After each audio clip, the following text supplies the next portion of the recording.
guys. Day 4, last day of the build. We got till 8 o'clock tonight. Not done, we're not flying. Our challenge this week is to take a playhouse and launch it to the highest altitude and successfully recover it while rotating it 360 degrees.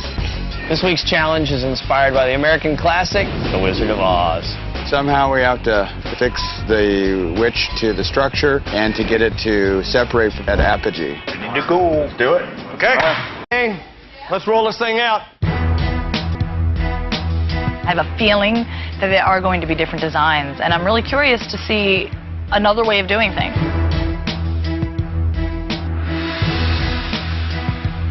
I'm dying to see how the Master Blasters went about their task. Watch out, slick. Keep coming. So ease it forward now, ease it forward. I'm really interested in the engineering details of what they've done. Reinforced this really well. Holy they built the treehouse. I gotta say, quite honestly, I have no clue what it's gonna do, but it will be amazing. The motors are mounted beautifully. Those motors are canted like crazy, and I'm thinking, what's gonna happen with that? Well, I'm impressed, even though they're from California. Oh, yeah. I'm going to be underneath a car when there's launch. Everything is just precision put together. Engineered like you would not believe. We just got to see the Master Blasters rocket, and it was incredible. 20-something feet tall with a solid mast going up the middle with its rocket motors on it. Would have never thought of lifting the house that way. Probably this one will be won or lost on the margins. Guys, the build is over. Now for the fun. Let's launch tomorrow. And may the best team win. And don't forget, whoever loses skips through the field arm in arm. I'm a little concerned. I mean, it's conceivable that they could beat us.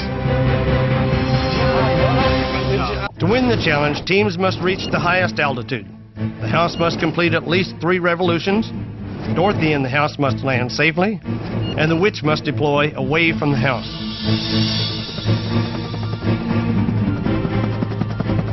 Here you go, guys.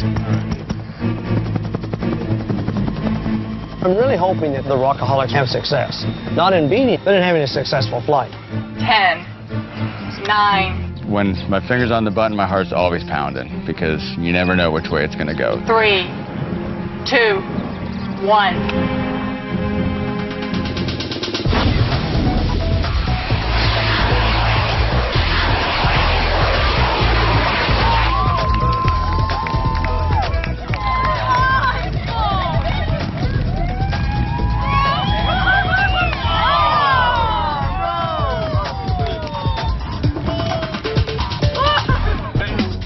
We were able to fly that rocket up to somewhere 700 to 1,000 feet, and that was a feat in itself.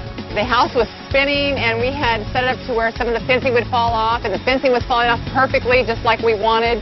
The house reached apogee and started to tilt. We saw the parachute coming out. We had actually sliced through the recovery strap with one of the fins. It had gotten wrapped, the whole strap had gotten wrapped around because of the spin rate, and it just sliced the fin, and then you don't have a parachute.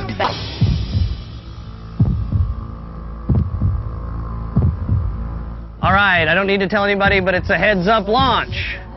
We are going in 10, 9, 8. I don't actually care if we shed parts of the wood structure and drop it. Just to see it go is going to be magnificent.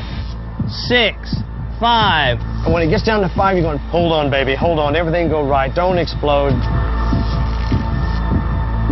It's like time stands still. 10 seconds is 10 minutes. 3, 2, 1.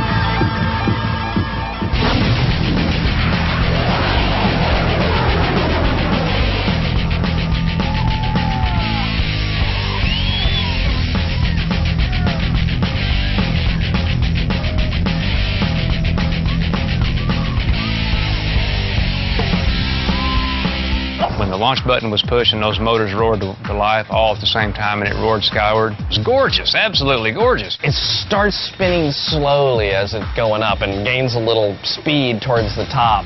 And I knew we had that perfect. The minute the motors burn out, I mean, these things just stop fast because there's so much drag.